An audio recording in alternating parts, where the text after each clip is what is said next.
Michael Jr., it's so good to have you joining me on the podcast. Thanks for making the time. Yo, thanks for having me, man. I really appreciate it.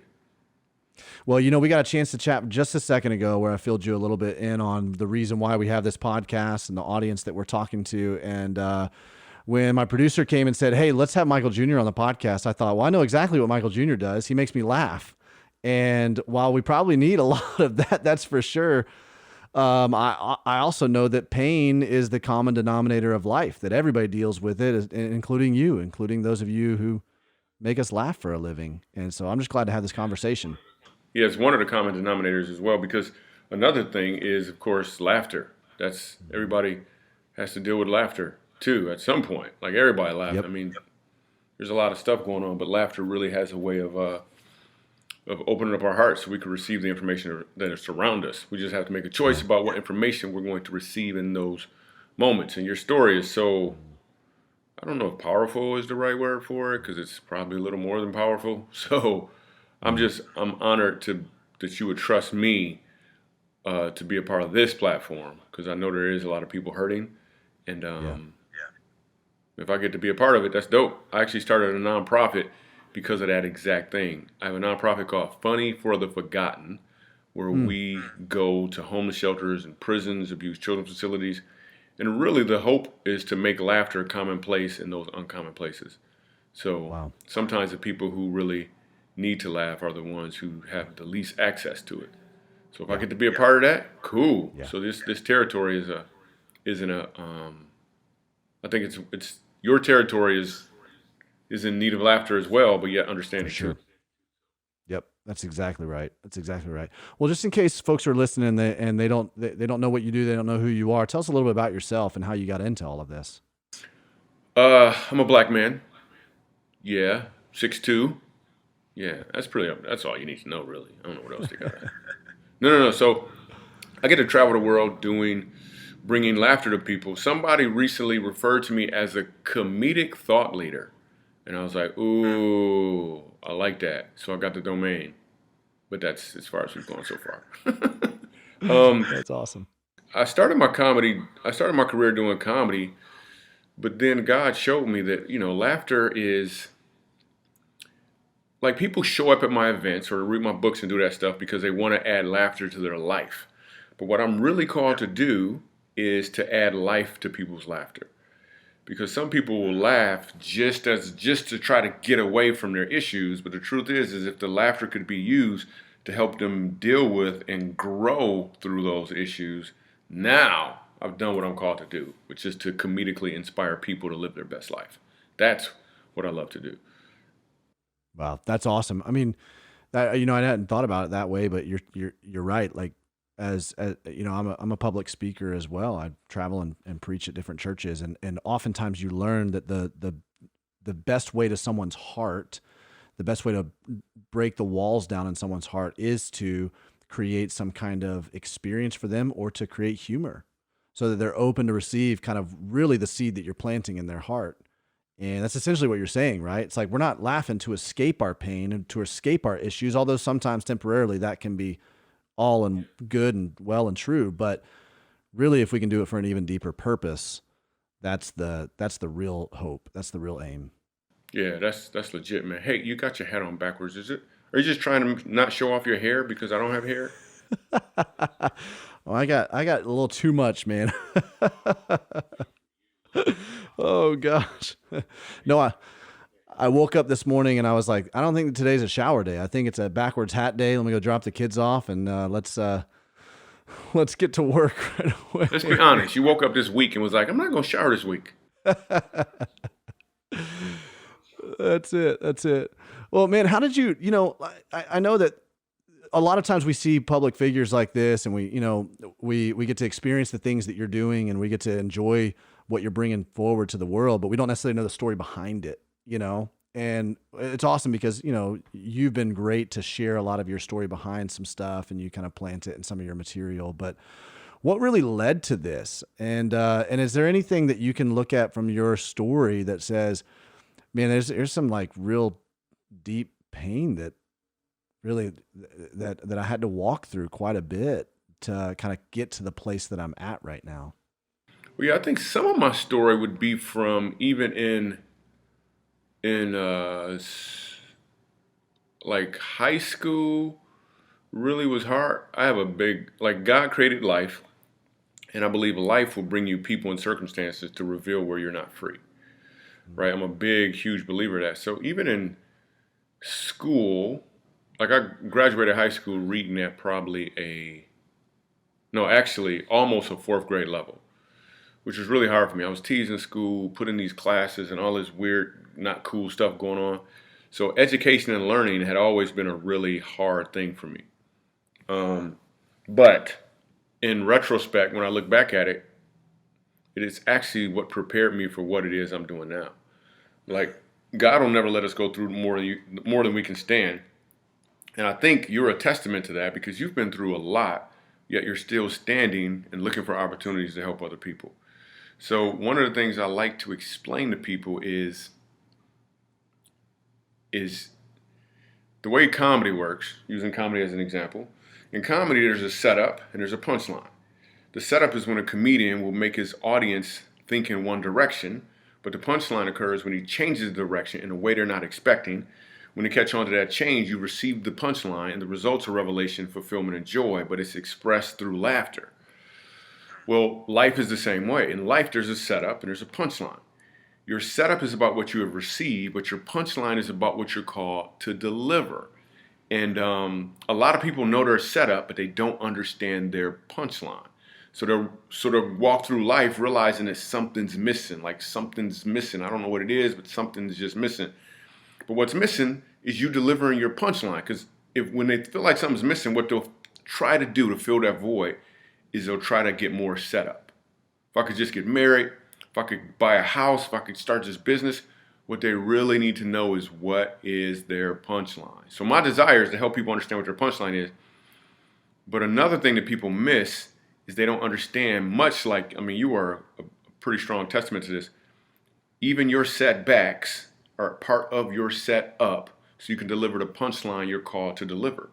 It's like a slingshot or a bow and arrow. The further you've been set back, the further you can reach. But what are you going to aim for? So you've had what a lot of people will call a pretty significant setback, which is why you're reaching so many people right now. And you're reaching them where it hurts currently or where it used to hurt even more. So those very things that the enemy meant for evil, at the risk of sounding like a popular song right now, it's God is actually going to use it for good, which we find in His Word. So I'm just super excited about really your listeners. And I know this may sound a little weird, but I'm super excited at the fact that they're willing to listen to this podcast because they know that it's probably some of the breadcrumbs on the trail to the healing and fulfillment that they really need in order to deliver the punchline God has called them to. Yeah, So that's so good. so I actually look, I get excited. Like when somebody tells me, I mean, to your degree, I don't know, but because you've been through, my goodness, like but I get excited when people tell me stuff like with regards what God has trusted me with. When somebody says, my child is dyslexic, they're doing really, like they're dyslexic, they don't know what to do. My first words to them always is, yo, congratulations. That is awesome. Your kid can't read like most people. High five. I'll give them a high five immediately. One thing it does is it breaks their pattern. And they're like, what do you mean? I'm like, you don't understand. Your kid gets to think completely differently than anybody else. What I would suggest you do as a parent is ask that child questions like, hey, what does this look like to you? Like encourage the fact that they think differently, the fact that they've been through different things, which is what you're doing as well, man. I think this is pretty dope what you're doing, man. That's so cool that, you're kind of saying that like what looks like a disadvantage to us, however, wherever you want to put it on the continuum of like severity, it looks like a disadvantage to us. It's actually the thing that God typically uses to set up our greatest advantage in life, right? Like there's a story of a guy named Ehud in the Bible. He's the left-handed man, which like that was unheard of back then. Everybody fought with their right hand, and yet he was this left-handed man. But he was the only one that, because he was left-handed, he was able to conceal his weapon to go in and ultimately assassinate the enemy king, the evil king. And it was only because he had this quote unquote disadvantage, probably because his right hand had been maimed in battle or something. But that's like what you're saying is if we can reframe it and look at it through a God lens, then we can see what might God be doing in all of this.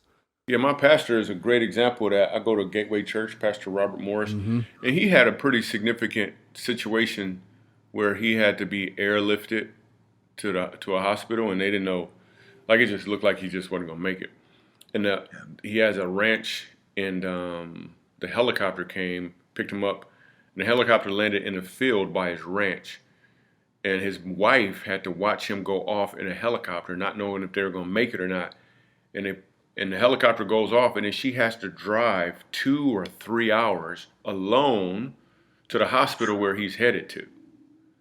And then after things got better, like this sickness came on him miraculously, and it went away miraculously too, so when they come back, he notices that his wife is a little uneasy about that field that they're in, but where the helicopter was, because it's bringing back all these bad memories. So he actually renamed the field to the pad of blessing or something like that. It's like a helicopter pad of blessing, and then thank God for that field. So what he did was he reassociated it in her mind, in his mind, that is a place of blessing. So for a lot of people who are probably listening right now, is there anything about the scenario you've been through that may be a visual aspect of what you've seen that you can renegotiate or rename in your brain, so when you see it, instead of it triggering a negative memory, could it trigger something positive that brings the connection directly to the scenario, right to God, which is where it is right now. But a lot of times people have to have the conversation to get there. But this happened and that happened, but let me tell you what God does. No, if you can go right to that place, and then it takes you right to God, and I think in those moments it'll help. And I'm not speaking from some experience, I'm just speaking from understanding the brain a little bit. I think it'll help us get that glory to God way faster. Right. Well, no, it's absolutely true. I mean, it even that correlates with like conventional, universal truths about healing from trauma, right? Which all truth is God's truth, right? So if science has discovered, wow, there's a way that our brain can be rewired by certain techniques, really that they're getting that because God wired our brain to do a certain thing. And so now he's given us wisdom to be able to know how to rewire that. But what you're talking about is you're talking about revisiting these places of trauma, these wounded places that oftentimes we try to escape from, we try to avoid, thinking that that's going to fix things. When in fact, avoidance won't. You can't avoid it enough. The brain is tricky enough because the brain just wants to protect you. Right. So now you may be afraid of a field that's in your yard, for example. But then at some point, so if you avoid it and they build another driveway that goes around this way, great. But then at some point you go to somebody's house and they have a field that's similar to that. Now you got to deal with that thing again. But if you can just retweak it, Romans 12:2, be not conformed to the ways of this world, but be transformed by the renewing of your mind, I think you'll just find more peace there anyways. For like significantly so. Which is you are that. That's why, like, who in the world creates a podcast after this? Like, who goes through that and says, you know what, I'm gonna help people with this? What? Huh? That's awesome. Well, honestly, I can't take any credit for this because at the end of the day, God just like thrusted this, and it really came from. Oh, you're gonna do the spiritual. You're gonna humble out spiritually. Oh, okay. No, cool. No. What I'm gonna say is, I'm trying to turn it back on you a little bit because basically I came across people who told me their stories and I borrowed their faith for a season. I didn't believe it for myself. But as I was hearing other people saying, hey, listen, let me tell you what happened to me. And this is how God met me and got me through it. Then I'm like, oh my gosh. And it's like I extracted a little bit of this like hope for a season, right? And then all of a sudden I'm going, well, we have this public platform and people are leaning in going, well, how are you still pastoring and how are you still leading? And I'm going, no, you don't understand. Like I'm not, right? Like these people are giving me hope. these people are encouraging me along the way. You know what I mean? And so that's what this became. So it's like we're listening to you right now going, and people, you know, if they're in Christian world at all, they know your work, they've listened to you, they've laughed at the stuff that you bring out, you know, the content that you bring out. But at the end of the day, you're one of those people that's encouraging us because you have a very real story too of how God showed up in your life, you know? Yeah, and constantly continues to show up through funny. Like I get to find, because I couldn't read like everyone else in school, I get to see funny in places most people would never, they would never find it. Like to even go into a prison and do comedy. And the reason I can do comedy in those dark places is because I'm not there trying to get laughs from people. That was one of the biggest shifts that I made. And that's like the shift was, instead of trying to, because I used to get on stage and my whole attitude was, how do I get laughs from people?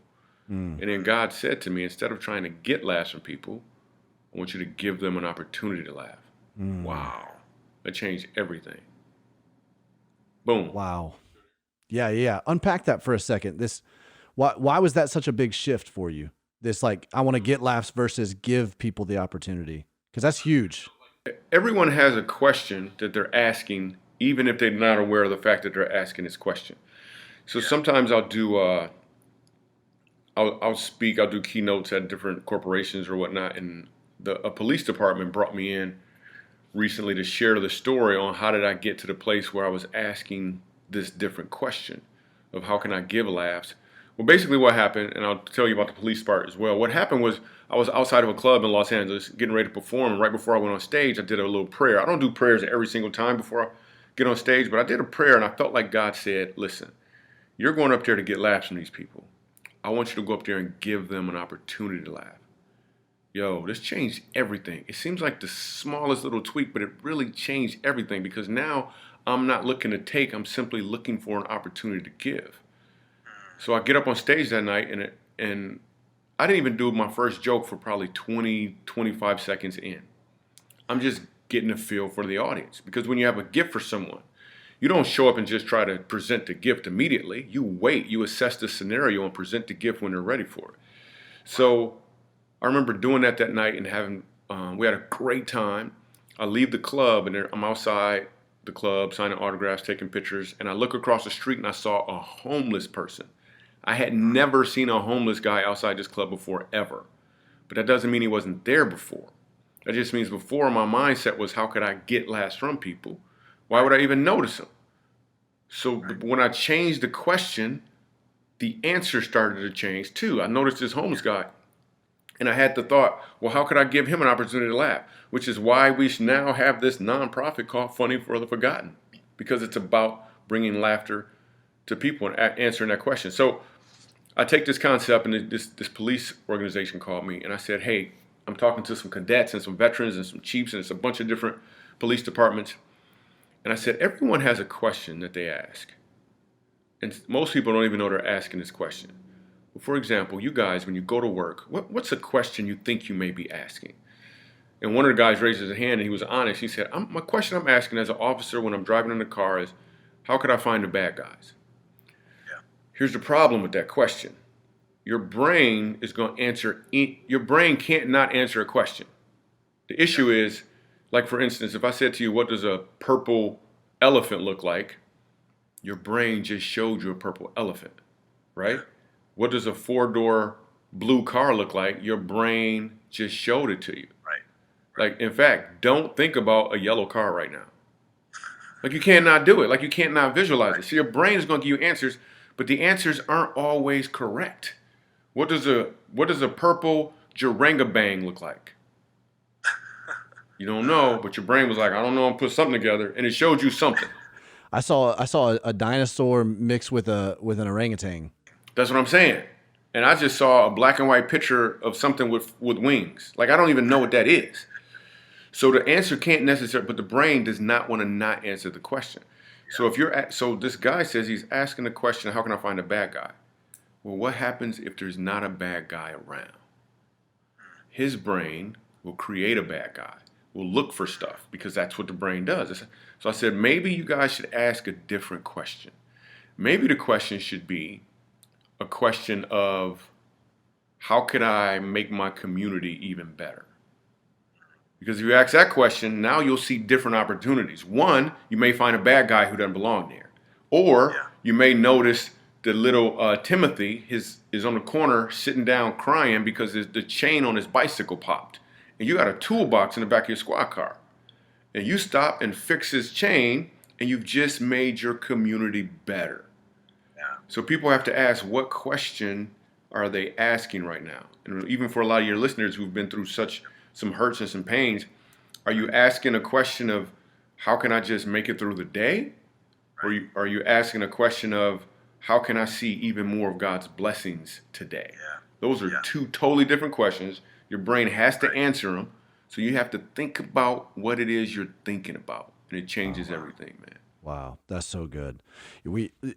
This reminds me, we have a course that people go through, we launch in churches. It's called the Pain to Purpose course, right? So it's like, think of it like the Financial Peace University of pain and trauma, right? It's just this pathway that people are walking. But the whole idea is that we want them to begin seeing purpose, because a lot of times when people go through pain and trauma or some kind of wounding or hurt, they end up going into self-preservation mode. They go on the defense, they callous up, they kind of close off.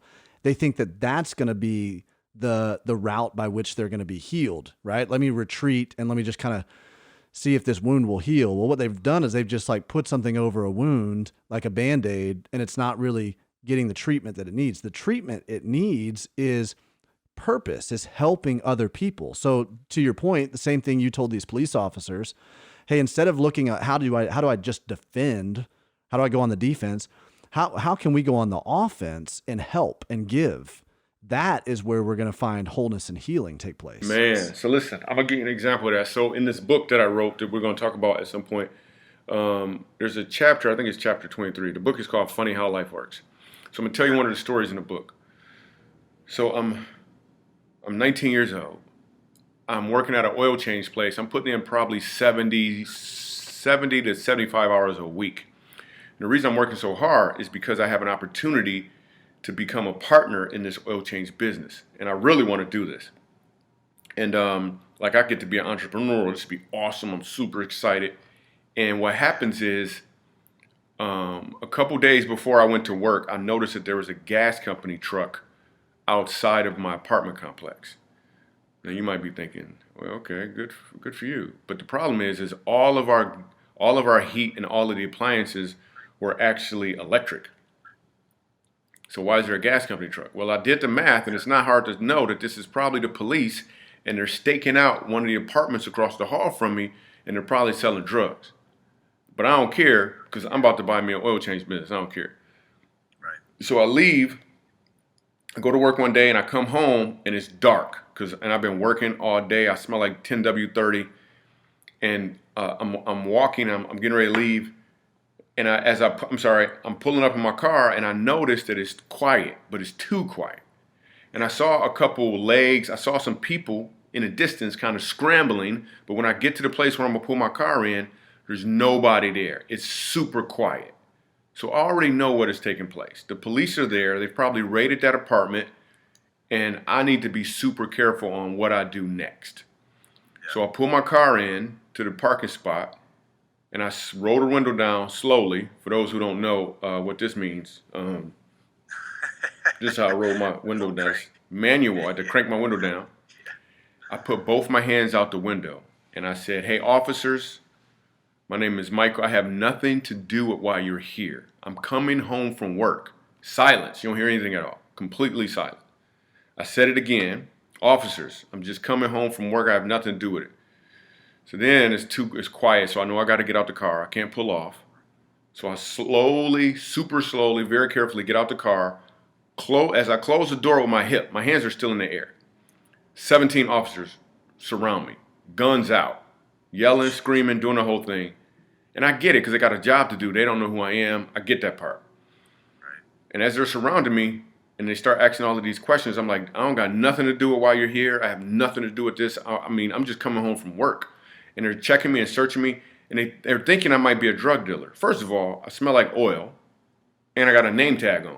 Like, you know any drug dealers that got a name tag that says Michael? Yeah. Like, nobody. So the problem was, as they searched me and they asked for my ID, I actually didn't have my ID on me. My ID was up in my apartment, so they said, we have to see some identification. So I was like, okay, but listen, I have a key to my apartment. As soon as I get to my apartment, which is across from their apartment, when I twist that key, that means I have nothing to do with that. I actually live in this apartment. Now let me back up. I'm 19 years old. What do you think my apartment looked like at the time? Like, and I'm working almost 80 hours a week. Like, it was a mattress on the floor, some ketchup, and some cornmeal in the refrigerator. Like, that's all I had. Right. So I get to the apartment, and and there's like 7 officers around me. We look like a cartoon, like we're all moving like a cloud together. And I reach and I unlock the door, and I exhale for the first time because I know this thing is over when it unlocks. But before I could pull the key out, the officers kicked my door open, and they pushed me inside. And now they're searching the place. Now keep an eye in mind what the place looked like. It looked like a crack house. Right. So they're searching the place. They put me on the ground, and then they come back to me because there's not that much to search. Like, I don't got it. Like, there's nothing there. And they said, we need your ID. And I'm sitting on the floor, and I was like, it's over the stove in the cabinet. And they're like, well, we need to see it. And one officer went to go get it, but then there was this one officer, for some reason, to this day I don't understand, man. He did not like me. I've never met this guy before, but he clearly had something against me, like he knew me from somewhere. I've never been in trouble with the police like this before. And then he's in charge, so he told the officer who was going to get my ID, he said, no, you stop right there. Let him get it. Why would you want me to get it? Yeah. And I know something's not right with this move. Right. So I have to get up slowly, and I'm talking all of my steps through. I'm like, hey, I'm getting up now. I'm walking over to the cabinet. I'm reaching for the cabinet. And as I reach into the cabinet for the ID, that officer takes his gun, puts it to the back of my head, and pulls and cocks the hammer back on the gun. Oh my gosh. And I'm shaking. Yeah. I feel tears going down the side of my face, and I'm shaking. I'm like, is this it? Is this it? And I grab the ID and I hold it up, and one of the other officers take the ID from me. That officer takes the gun down, and then he leaves immediately. The other officers stick around to try to make sure I'm not going to get upset or call authorities or something. Who am I going to call? Right. So all these police officers leave my apartment, and I'm sitting there on the floor really in tears, hurting, like really hurting. Yeah. And then there's an aggressive knock at the door, maybe 20 minutes later, and the door blows open, and it's this Spanish lady from who was across the hall. I'm assuming it was her husband or boyfriend who was the drug dealer, and they took him to jail. She's screaming, they took everything, they took everything, they took everything. She's all inconsolable, and in it's broken English, I don't understand what she's saying, but I know that she's hurting and she's in pain, and I don't know what to do. And she's got these 2 kids with her, and the kids are crying, and she's crying, and what I'm not thinking is, it's your fault that this happened to me. I'm just, in my mind, I'm disoriented. I don't understand what's happening right now. She's crying, and then I knew what I needed to do. I reached into that wallet, and I had $14 and some change, and I handed it to this lady, and then she looked at me, and she just stopped crying, and then she gave me this hug that I'm not going to forget ever. She gives me this hug, and then her and her kids leave my apartment, and I never saw them again. But here's what really happened in that moment. I was hurt. It was a very dark place for me. And this lady shows up.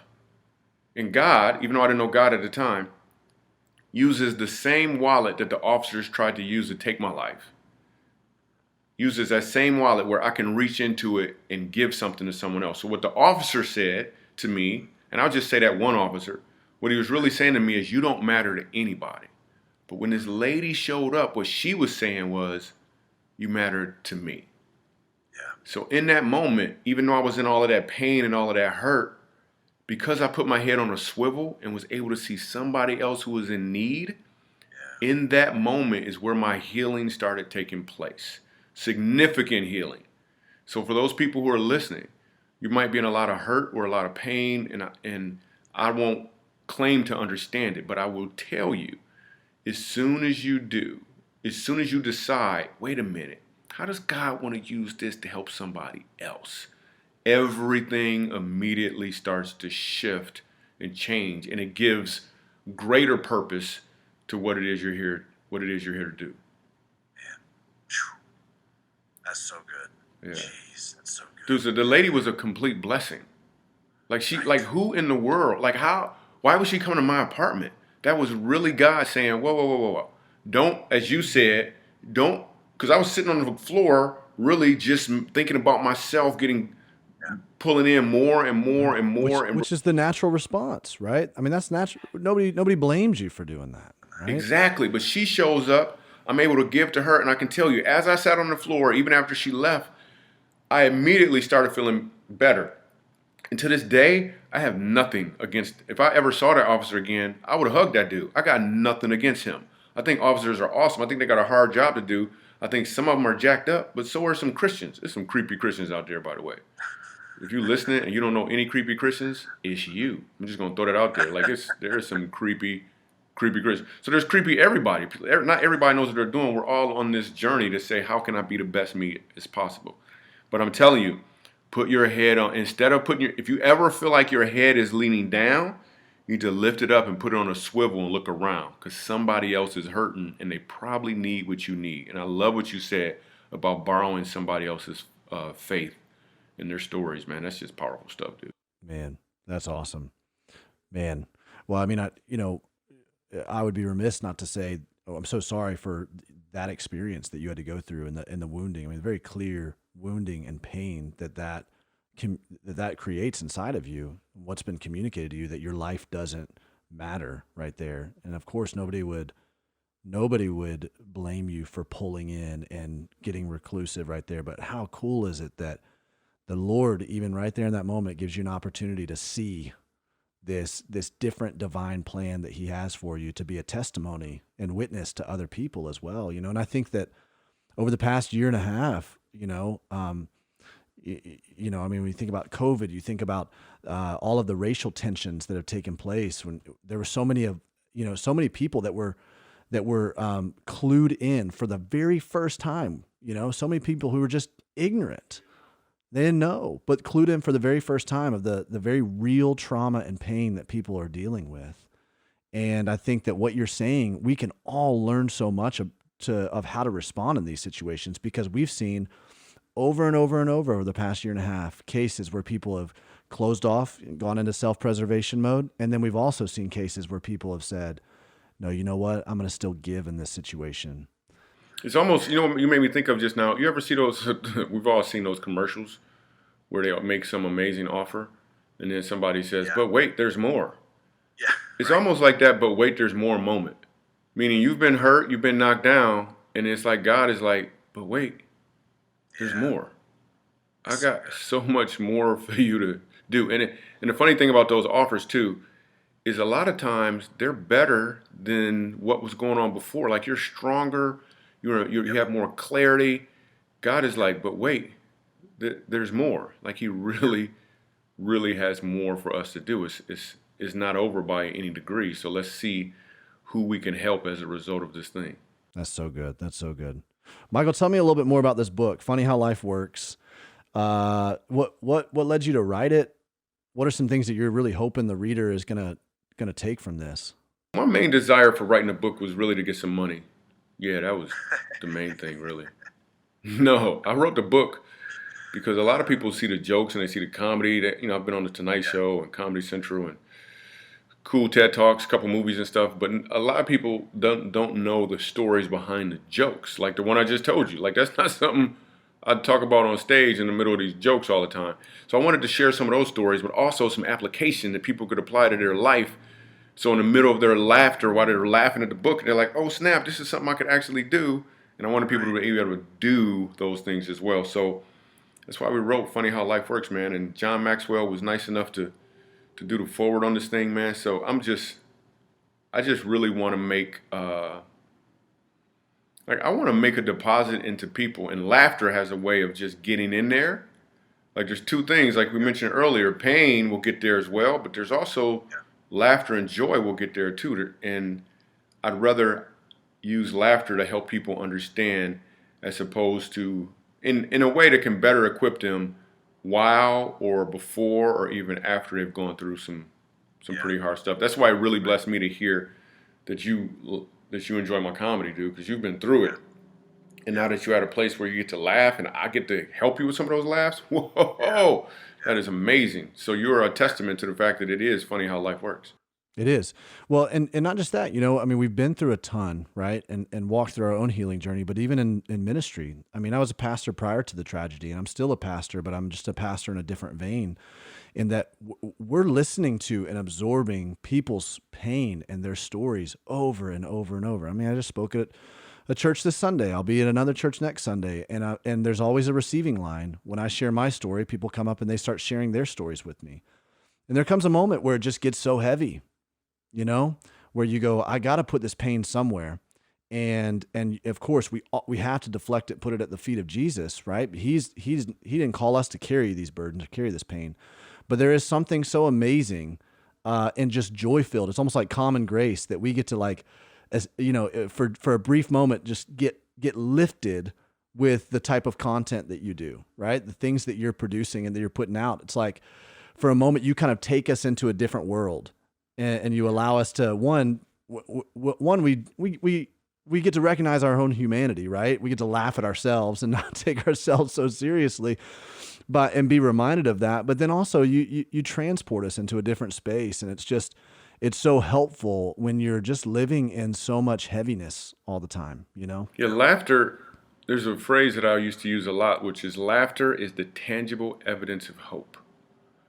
Like if you can get to the place where you can laugh or at least recognize that something's funny, I think you can find that's a tangible evidence of hope. I'm speaking this weekend at my church in Dallas at Gateway Church.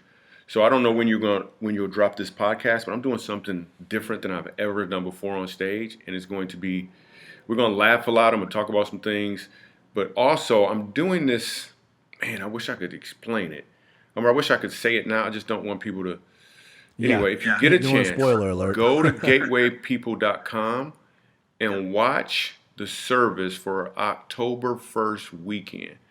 And just sit back and watch what I do, because I can't wait to see how it turns out. But it's dealing with exactly what you're talking about, Davey. Like it's dealing exactly with this, but we're going to do it with some comedy wrapped around it. So I can't wait to see how this thing turns out, man. Like, we're going to do some stuff that nobody's expecting, but we're going to do it right in front of them, and they won't even see it.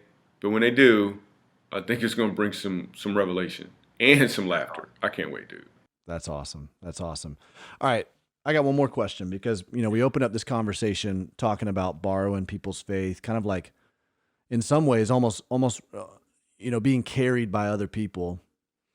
And that's one of the things we really try to help people who are listening to this podcast understand is you can't do this by yourself, right?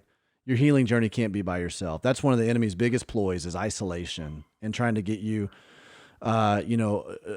diverted from the purpose and plan that God has for your life, even in the midst of this pain. And so we've got to have people around us. And really we find that the places that we're at now, the calling, career, the purpose that we're in right now, we've been kind of carried by other people. Can you think of some people in your life who really were just pivotal people for you to bring you to this place that you're at right now, doing what you're doing, living the life that you're living? And why were those people so pivotal? No, I can't think of anybody, man. Yeah, no, there are some key players. Like even, I don't know why. So there's this joke I just wrote recently, which doesn't have anything to do with this subject. I'm just trying to get the joke. So I was thinking recently, like my dad is pretty awesome. My dad is amazing in my life. But I remember when I was a kid, people used to always talk about, this is we used to talk about the importance of being a gentleman. But nobody really teaches you how to be a gentleman. So as a kid, I thought, hey, maybe I'll just go to one of those clubs and see how they do it. Because right on the side, it said Gentlemen's Club. I'm like, maybe that's where you go to learn. But that's not the place to go. If you're listening, you're not going to learn anything about being a gentleman. I told you that had nothing to do with this. So some of the key players for sure, my parents, man. My parents they're just doggone phenomenal. My dad, doggone Michael Sink, man. My parents are awesome. And then my pastors are really good as well. I have my family is pretty dope. But just, I think it's And I do this thing too, man, even now, where I'll meditate on God's word and just let him talk to me. But when I meditate, this is so dope. There's 5 things that I do when because I used to meditate on God's word and just read it. And it was okay. Like, just read it over and over again. But I was like, I don't, what is this doing for me? But now what I do, like, I just didn't feel it. But now what I do, man, it's so dope, is I'll take a whole verse and then I'll just take a piece of the verse. Like right now I'm in Deuteronomy, right? And Deuteronomy 28:1, it talks about if you diligently obey the voice of the Lord your God and observe carefully all his commandments which I command you today. So I just went to if you diligently obey. And I just took that part. And then I started saying it a bunch of times, which I normally do. I'll just say it a bunch of times. Then I would read it a bunch of times, just look at it. And then I would write it. I'll write it a whole bunch of times, over and over and over again. And then I sing it. Dude, so I'm singing it. I'm making up a song from it. And then after I sing it, I will pray it. Be like, God, show me how this works. So doing that is almost like chewing and regurgitating, or doing it like a cow would do, and just because a cow don't really eat their food, they eat it, spit it back, all that stuff. I don't know what it's called. It's nasty. It sounds nasty, but it gives me such understanding and strength and insight and wisdom. So for anybody out there who doesn't have that person, use the person of Jesus and God's word to actually encourage you, but more importantly, really actually find another human being, because you can't do any of this by yourself. You just can't. And I'm blessed to have some humans, but at the same time, I just want to be where God is, and obviously he's in his word. So that stuff just encourages me and strengthens me something significantly. That's great. That's great. Well, Michael Jr., I appreciate you spending some time with us on the Nothing is Wasted podcast, man. It's an honor to be able to have a conversation with you and laugh a little bit, reflect a little bit, be serious and somber, but also be able to smile. You know, it's not something we get to do often on this podcast. Yeah, I would encourage people to go ahead and, I mean, if you want to get the book, cool, it's great. But for sure, go on YouTube, look up, just Google in Michael Jr., and there's going to be a bunch of stuff to make you laugh, but there's also some stuff that's going to give you some insight about some other things as well. So if you get the book, cool, because the proceeds, there's so much stuff going on in the world. What we're doing with the proceeds from the book is going to a black family in America. So I do want to say that, which is That's awesome. But if not, for sure, go to YouTube, watch a bunch of videos, and laugh. Laughter is the tangible evidence of hope. So by all means, add some laughter to your life. That's so good. That's so good. Well, the book's called Funny How Life Works.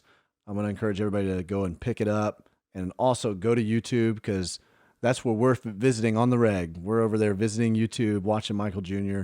And yeah, but don't just pick the book up. Like, if you pick it up, you should take it to the register. That's true. You should probably go through all those steps. If you just pick it up and then set it down, that doesn't do anything for me. I just want to point that out there.